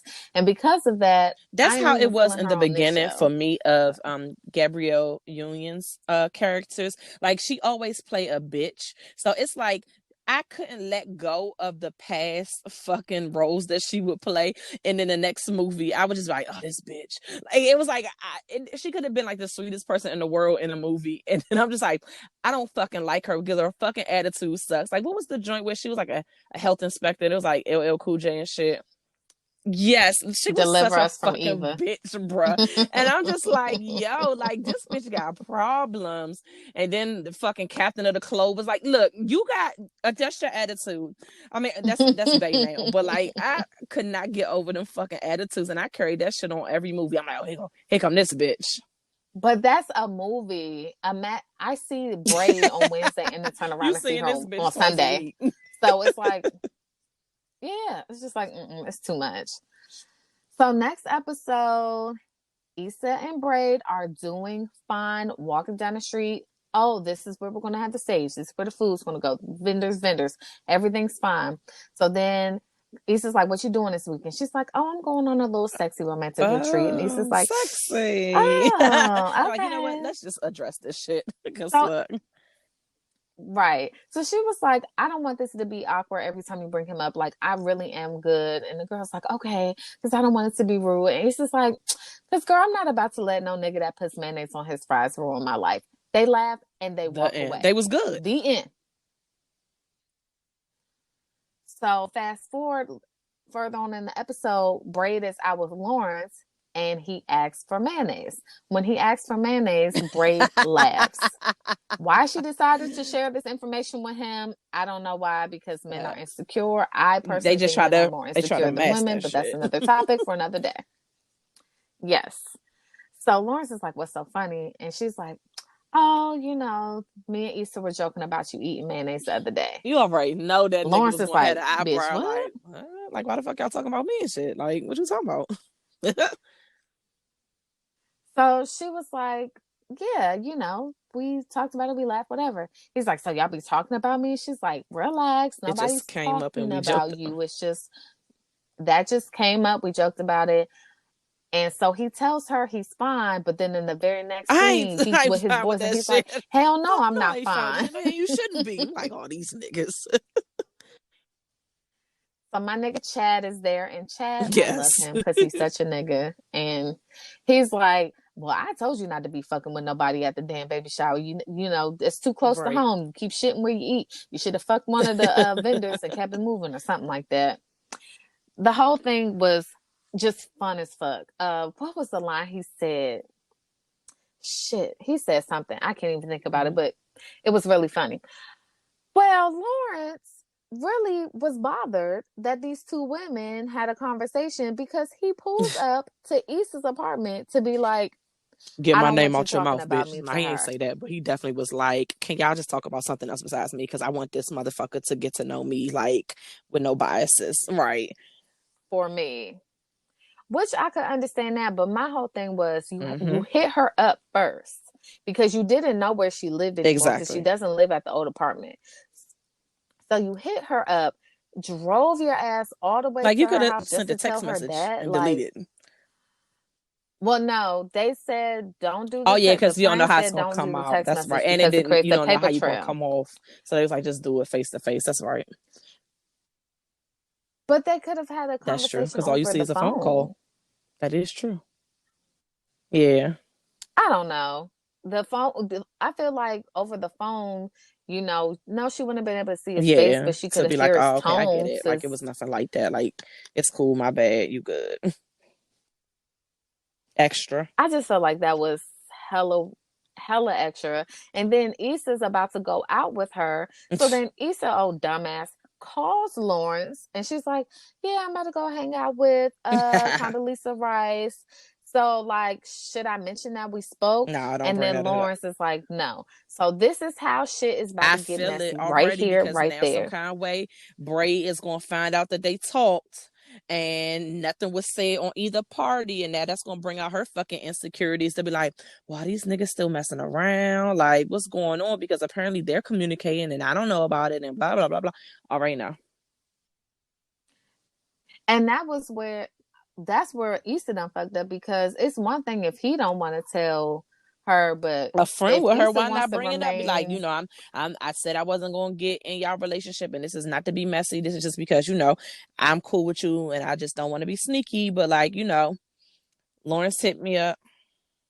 He should have told his girl that he had a fucking problem with it. Not gonna go to your like that was so fucking extra. But like, you know, I just think we shouldn't talk about it. Lawrence seems like he still kind of had an issue about it, kind of checked me and was like, stop talking about me. I want to get to know my girl with no biases. But you hella conceited to sit here and think that somebody's having a full-blown conversation just the about you when it literally was one joke and it was over. Like, get over yourself. Good luck with that. That shit's not going to work. I can't wait to see this whole love triangle explode. Because it is not. Issa's friendship is not going to last, and Lauren's relationship is not going to last. And I'm really not feeling Molly's jealousy towards Braid. Did you see the I never watched the after show this week? I don't either, but I watched it because the episode was so short that I figured I would get my 3 minutes made up that way. And so the actress that plays Molly, her name is Yvonne. So Yvonne was saying that Molly is not the jealous type. And so they alluded that it's not so much that she's jealous, but that she sees that friendship between Issa and Braid is not going to last. Messing with and Lawrence. So yeah, because it's such a mess. So she's kind of just like trying like, what are you doing like, here? Girl, I know you want new friends, but like you need to relax. It just seemed like it was jealous. And the only reason why I say it seemed like jealousy because like when Molly was trying to call her and she was like, she texted him like, girl, I'm at this concert, it's hella loud. She kind of seemed like annoyed with that. And then when she came up to the table, she was just like, and was grabbed her purse for her. And like, then Issa was like, I mean, well, she had to eat too. And she was just like, really? I just thought it was going to be me and you. But and we know how Facts. we are definitely territorial. Like, we want our best friends to ourselves. But I think that Molly, because people were going in on Molly last week, I think that Molly is doing great in, well, I won't say great because great is strong. I would say that Molly is doing better in communicating her wants and needs in her, but not in her relationships. But it's like her friendships. I don't understand like both, because on this episode, Issa had the same type of thing, same type of conversation that Molly had with her from the previous week, where she was like, bitch, you not tired? Because I'm tired for you. Exactly. Like, all this drama, get your life. They used to have this whole saying, Malibu, where hey, we're about to have a real moment, don't get offended. But been fake as shit. Then they lie to each other. Like, it's crazy. So I think this episode was basically to show us like, or this season, I guess, is just going to show us how they end up not fucking with one another. And it does happen. A lot of people are saying that Molly does not like that Issa is bossing up and because Molly's trying to always get her life the one together. that like she's got her, the good job, the money, and Issa's always been like trying to figure it out, broke, not really doing it, but she kind of killing it. Molly has always had a job, but her life been a hot ass mess as well. But it's just in comparison to Issa's, it doesn't look as messy. But now when, like, just like when, like, the thing with both of them is they both have mess just in different ways. Like, Issa was literally just saying, girl, I had to stop fucking with TSA nigga because I had to keep taking plan Bs. And this nigga got 2 kids and 1 on the way. So Molly's looking at her like, bitch, you tired of me, but you over there talking about, like, you know what I'm saying? But just like Issa's probably looking at her what the fuck like, are you doing? Girl, you was fucking dry, and now you about to ruin the relationship with Asian. They both looking at each other like, nigga, you're fucking crazy. But that jealousy, not jealousy, but that I think Molly and Issa really are like for real friends. I think that sometimes friendships grow apart, and that's what I think. That's just what's happening with them. I don't think that is Molly needs Issa to look a mess so she can feel good about herself. Although I will say that I personally, I may be the only one that feels this way, but it's a person I used to be friends with, and I for sure feel like once I stop moving in a certain way, things between us. It's people like that though. It's people that are in friendships, and I'll put friendships in air quotes because they ain't really no friends when it comes down to it. But it's like they are used to a certain dynamic with them being the helper or the one to give the good advice. So I'm the one with the job, and it's like telling you what you should do or whatever. And then when you finally get your shit together and, you know, you are kind of moving on up and maybe doing as good as they are or better, it's just like, oh no, they insecure about that shit. Cause like, oh no, like I was supposed to be the bitch that had this shit together. Now you got your shit together. Like, it's like, it should be no fucking threats in a real friendship. Like, fuck that. Like, bitch, do your fucking thing and let me know how the fuck you doing it so I can get on your level. We can both be boss bitches. Like, I just, in real friendships, it shouldn't be that. Like, now you doing better. Like, you changing. And like, no, yes, I am changing, bitch. I'm trying to get better like you. Right. Am I going to still be on the same level for the rest of my life? Then I missed this whole purpose of life then, my nigga. I'm in an insecure discussion page on Facebook, and somebody pointed something out, and I kind of have to agree. Issa is actually the wronger of the two. If you have to say someone is wrong, yeah, I know everybody likes to say Molly's a hot ass mess, but Issa's kind of selfish. Like Molly always comes through for her. So Molly's always there for her. Like, so in these 2 episodes and like in the situation, what's going on now? Like, how is she more wrong than Molly? So like, Molly wanted to talk to her about what was going on with her in Asian Bay, and it was the wrong time, of course, because it was in the middle of her doing that little thing, trying to get more sponsors. But like, she never even like went back to Molly when she had a moment to be like, so, hey, what's going on? I know you want to talk, like, what's going on? Not just that, but then when like Molly didn't know anything about the whole braid thing, Molly found out from Tiffany. Yeah. So Molly's like, why? Yeah.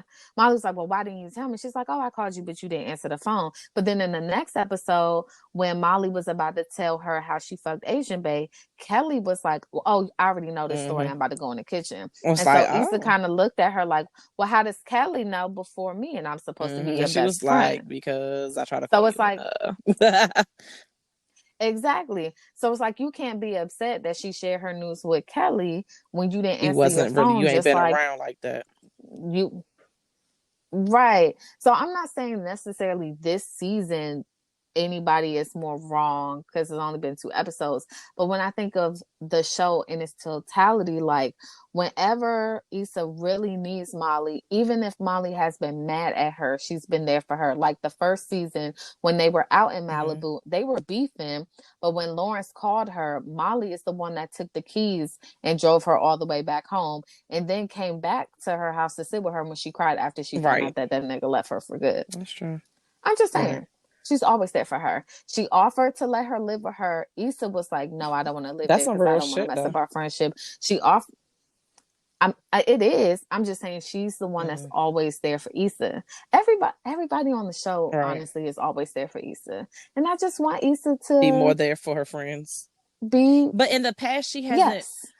I don't think she's been able to be there for people. You know, I don't know if that sounds right, but like, I think she's starting to mature now. Like her character is like more centered, and like she's still messy because all the bitches are messy.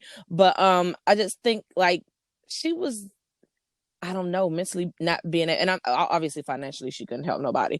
But like I just don't think like her state of mind, she could have been any help to her friends. Like she would have been given the worst advice.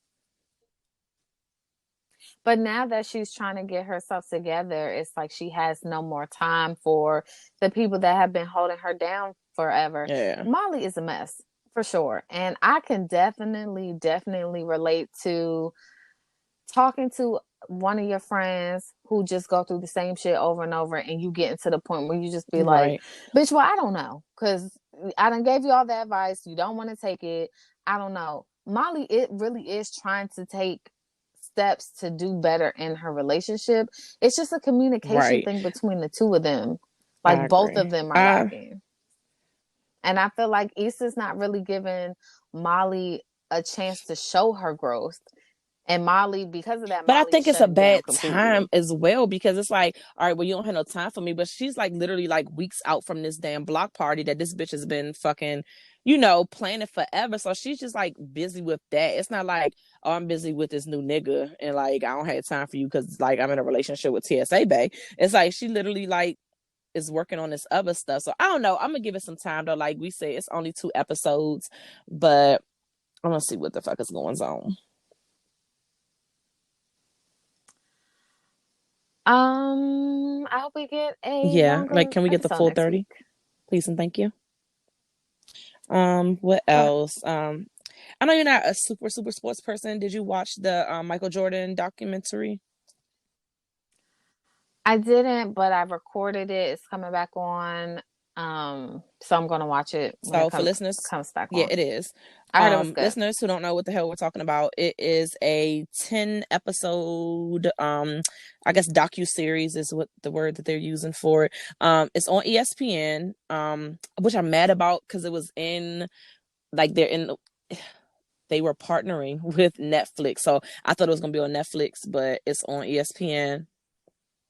Oh, so we could have just watched all of this Facts. in one But day and that'd have been apparently that. it was supposed to come out further in the future, but like there's no sports, nothing's going on, niggas is quarantined, so they decided to go ahead and release it now.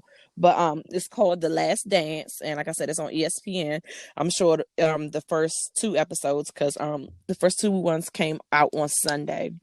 And I'm not going to get into it because Shay has to watch it. But in a nutshell, it's basically about, I thought it was just about Michael Jordan, but it's actually about the Bulls and like that last, you know, season. And I was a huge Michael Jordan fan. That was my favorite fucking team, the Bulls. Like that was my nigga. So I'm here for it. I also read that, this documentary, like the proceeds from it, like which is about 3 million, he's donating to charity. So y'all niggas could be like, this nigga making all this money off them damn Jordan shoes, and now he's donating, y'all. Okay, so fucking relax. I actually don't watch basketball. Never have. I probably never will. A nigga didn't even know they had ESPN because I don't have regular cable. I have this internet based thing where you just get like I guess the important channels to you. So, but the way I have my guide set up, I have my guide set up for only the channels that I watch. So I don't even have all the channels that are on the guide.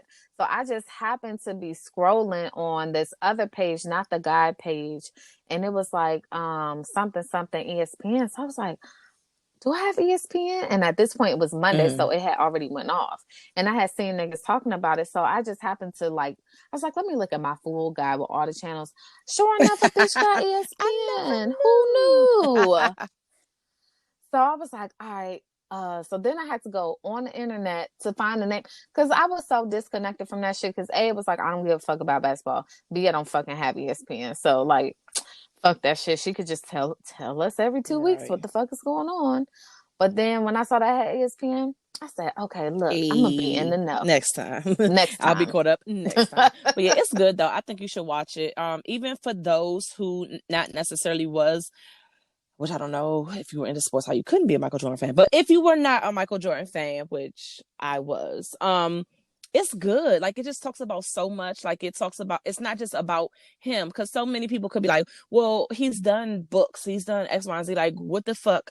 We know everything about this nigga. No, the fuck y'all don't. Y'all need to watch this shit. And apparently there's footage from like unreleased footage that like they agreed to. I mean, I'm not gonna tell it, but like it's good footage. They're talking about good shit, not a lot of stuff that if you're a bitch like me, all this shit is gonna be new, so it's all gonna be great. But it's even great for niggas that like in the know. Like it was sports. I was watching it with my husband, and like you know, he's a bigger sports fan than me, obviously, because men just know stats off the top of their head for no reason.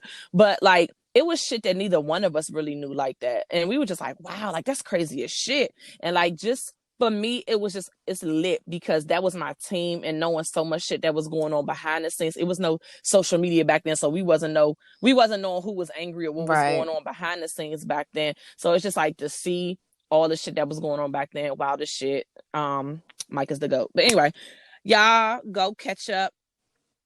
Well, we'll have a lot to talk about then in 2 weeks, because at that point like there will 4 have episodes been, out, because they did 2 on Sunday and then 2. Yep. So it'll be probably about 3 or 4 like 3 or 4. Because when do they release on Sunday? Yeah, so it'll be 4. But yeah, so y'all go ahead and catch up, and we're going to really talk about that the next episode.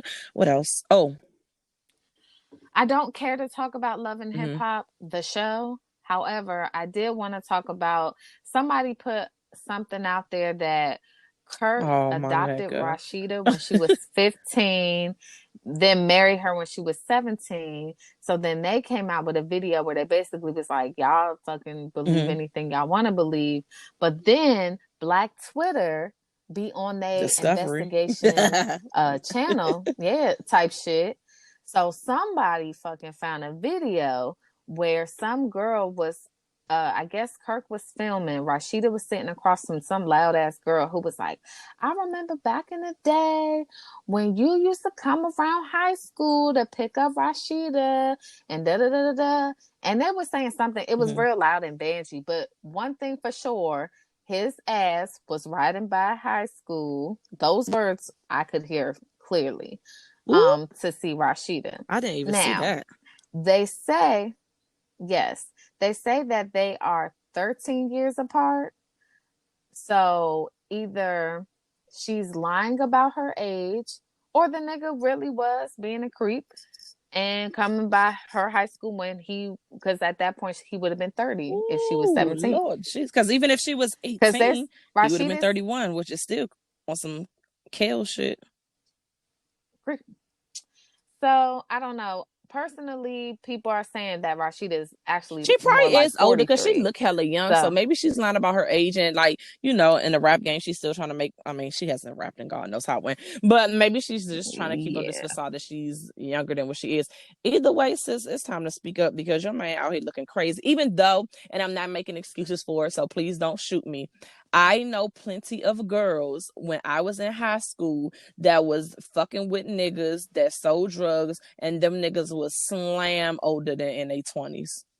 So I just want to put that out there. I'm just saying, like, and I'm not trying to say just because it was happening that it was okay. So that's why I say I don't want y'all to shoot me to be like, oh, I mean, so you trying to say it's cool for grown ass men? No, I'm not saying that. I just know that in the 80s and 90s and shit like that, even some of the like early 2000s, like niggas was coming to these high schools and messing with these girls, bro, and it was like not frowned upon like that. To be like, why the fuck you up at this high school? It's like, oh look, damn, that motherfucker messing with an older nigga, or she messing with a nigga like in college, or she messing with this grown nigga that got money. Like, it wasn't really frowned upon in our community at the time.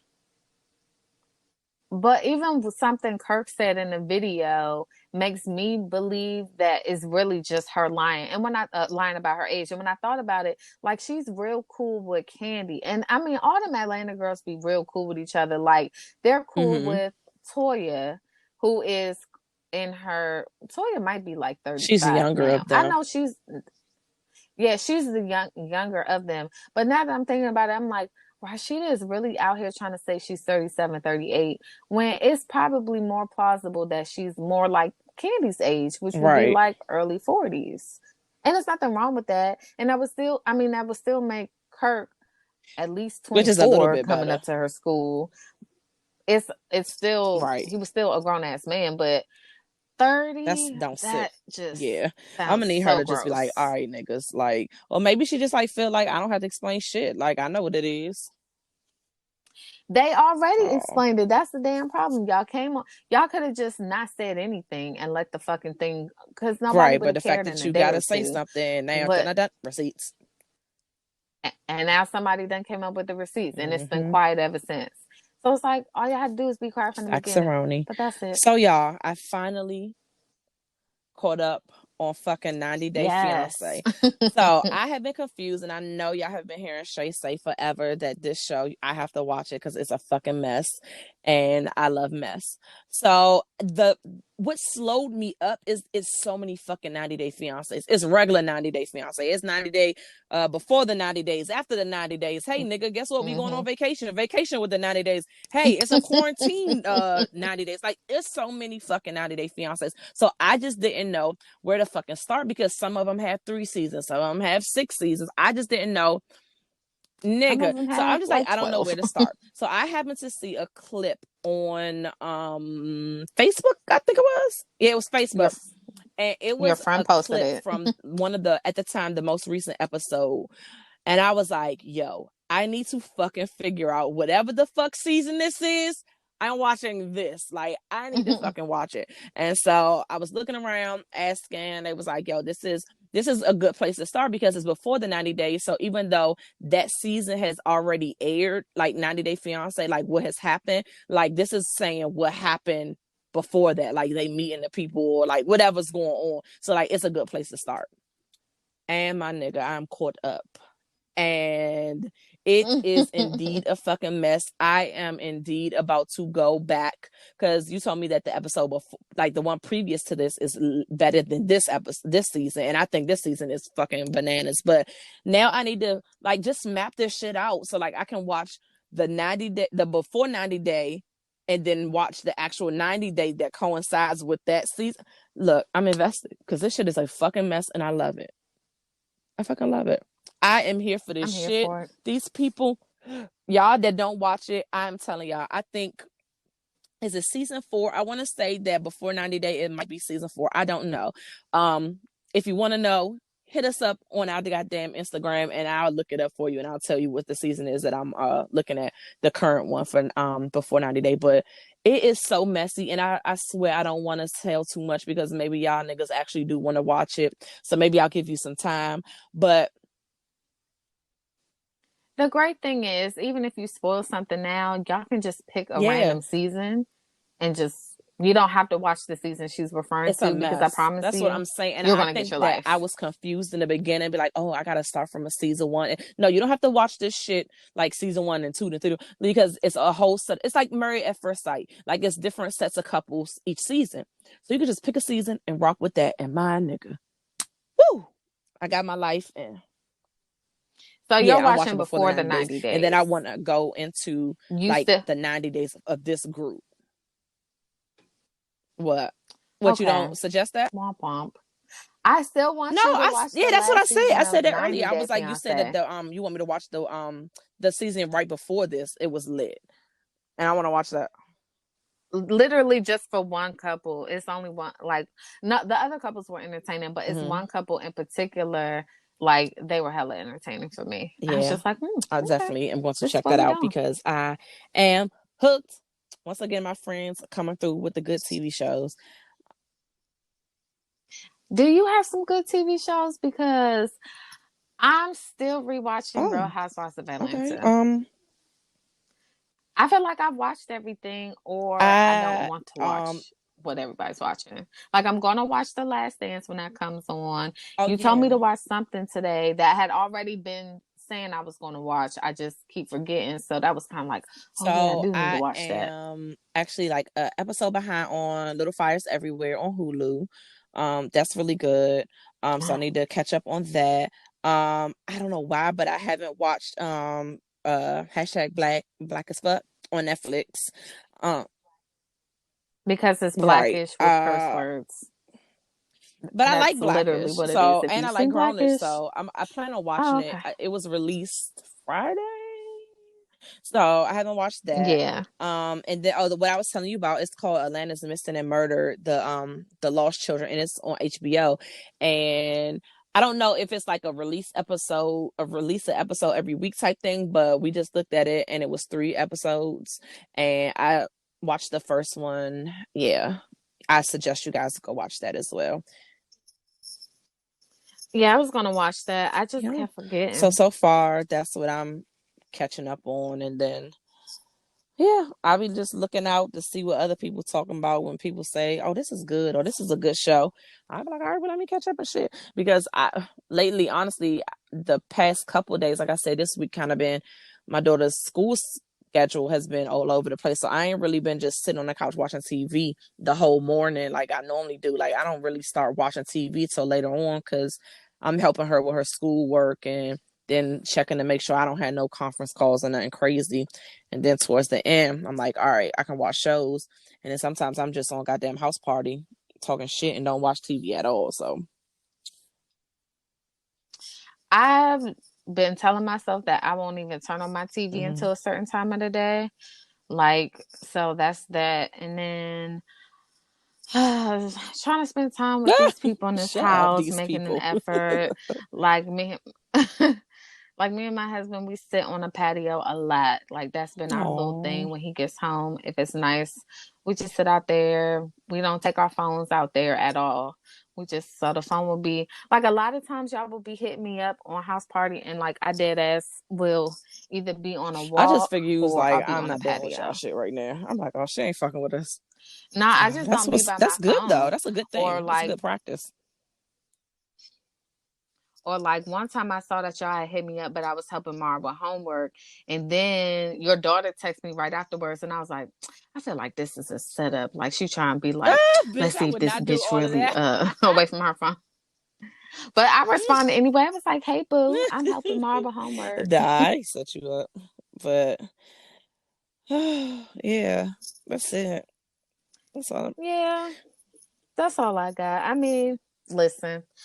Look, for sure, because look, it feel like ain't shit been going on, but apparently shit has been going on. Oh, yeah, I'll do my good bad release, and I'll read them later. Our listeners, but we're gonna get to that.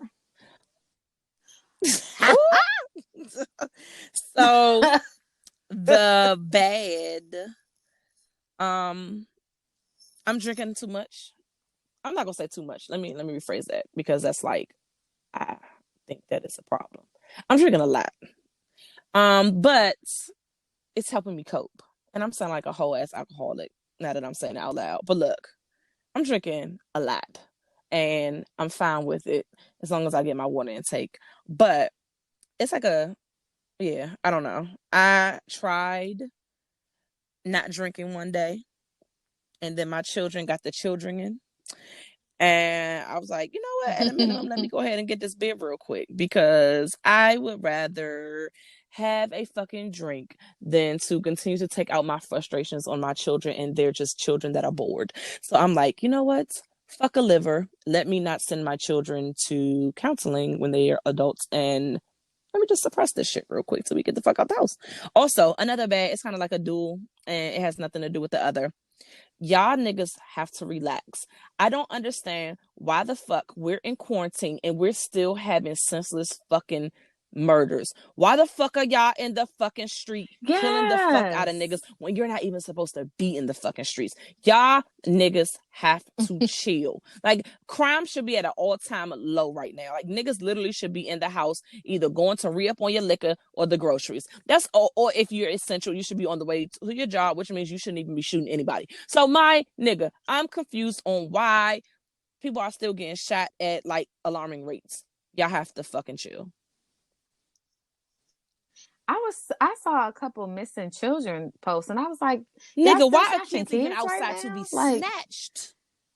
Okay, like my kids have not gone outside unless we are taking a walk around the neighborhood and we're going right the fuck back in the house. They're not even allowed to go to grocery stores with me. They haven't even been to their goddamn grandparents' house. Like, y'all need to keep y'all fucking kids in this goddamn house because y'all will be the same one with a fucking GoFundMe talking about my kid caught coronavirus and we can't pay for the bills. Y'all have to relax. Keep them fucking kids in the house. Okay, that's my rant. That was the bad. The good I already kind of touched on. House party is getting me through this whole coronavirus and keeping me entertained because I get bored easily, and this has helped me. Release dumbass Americans, and we kind of touched on this as well. Stay the fuck home. I don't give a fuck what your fucking local government is telling you. The beaches are open, the strip clubs, whatever the fuck is opening. It's not more important than staying safe and staying healthy. And people are really real life dying over this shit. Like, literally, fucking Beyonce's mom just posted that she lost her fucking best friend.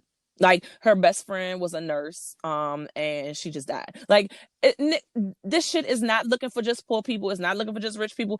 Niggas is dying out here off this coronavirus shit. And even though in the beginning niggas had the side eye on how serious this shit was, it's for real. Stay the fuck in the house and stop fucking being dumb for a good time, and you're gonna end up sick as fuck. Like, relax. But I'm done. Oh, that was my release. Dumbass Americans. Oh, okay. I thought that was bad, but that's fine. Oh, I don't have that's good this week, which is great, and I'm gonna keep that there. The good is that JT and I are doing a keto thing for 30 days just to see like where we're at. Now, the first couple days I was down like 5 pounds in like 2 days. But then my period said, "Hey, how are you?" And that bitch was like, "Wait, oh no, you need that." So all that weight came right on back. Bloated like a bitch.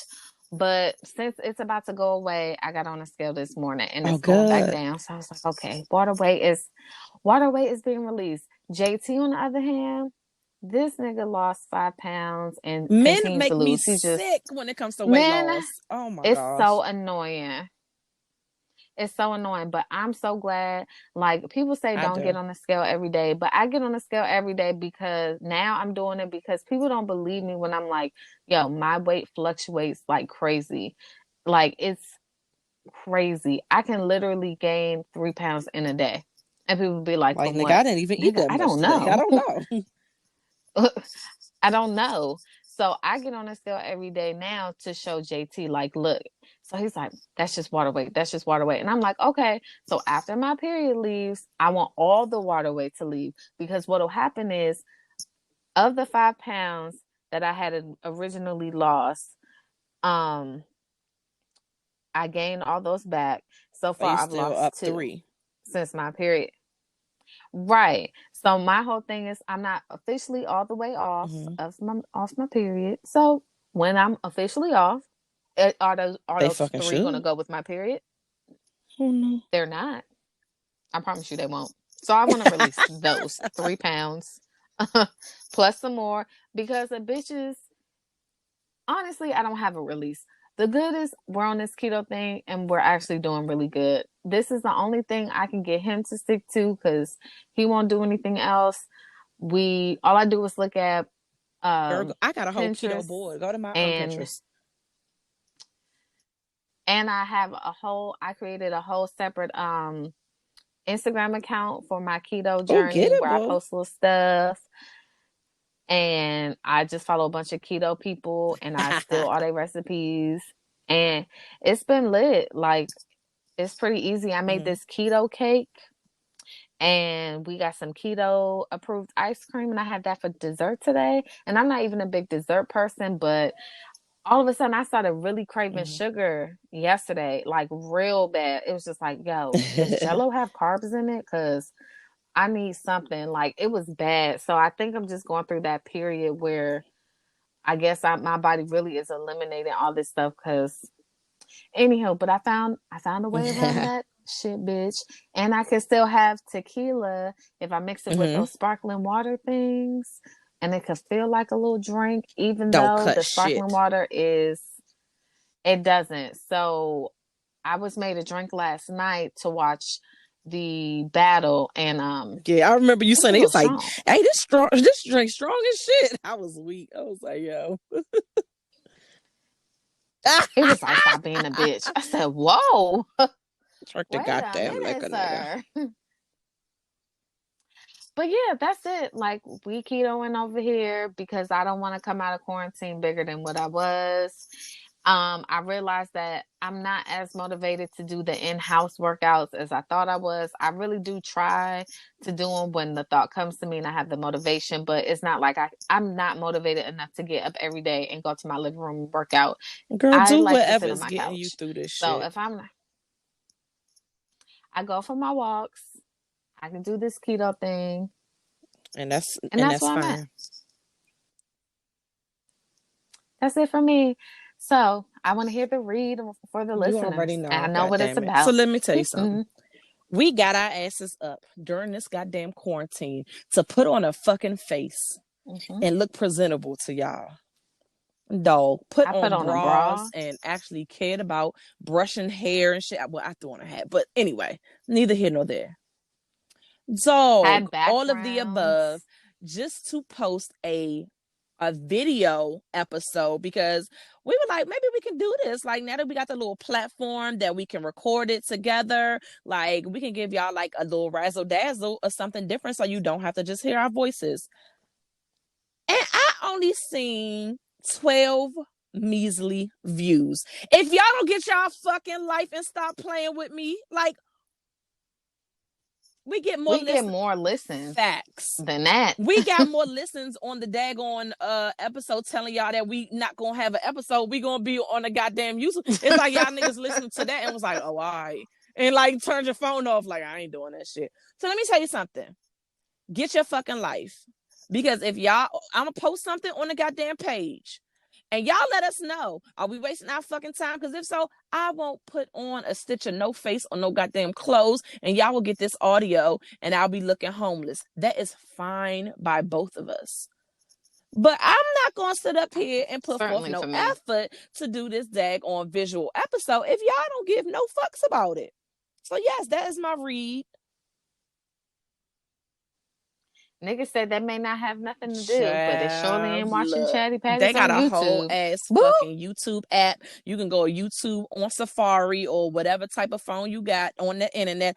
And we posted the actual video episode embedded on our website. So even if you don't got YouTube, you could have went to our website to watch it right on it. But you know what? Do y'all.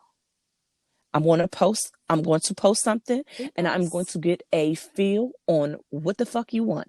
Do you rather just hear our beautiful voices, or would you like to hear our beautiful voices and see our beautiful faces? It's up to y'all. Either way, we ain't doing the extra if y'all niggas ain't tuning in. But we appreciate y'all for tuning into this shit. So as always, tell a friend and tell a friend and tell a friend to listen and to watch. And go ahead and follow us on Instagram and Twitter at the Chatty Patties. Don't forget that there is a link tree in our Instagram that has links to every damn place that we're streaming, as well as our website that has it has our link directly to the YouTube page and our website that has the embedded episodes as well, including the video one. So yeah, and don't try to not respond to our damn Instagram post, because we see you seeing you. Okay, so God bless, and y'all wash your hands, y'all stay safe, stay in the fucking house, stay in the goddamn house. I'm about to talk to y'all like this. Don't go outside. It's not safe yet. Trust me. Me and Shay want to get the fuck out. So when we let y'all know we getting the fuck out, that is the green light to proceed. Okay. God bless. Good night, and we'll chat with y'all.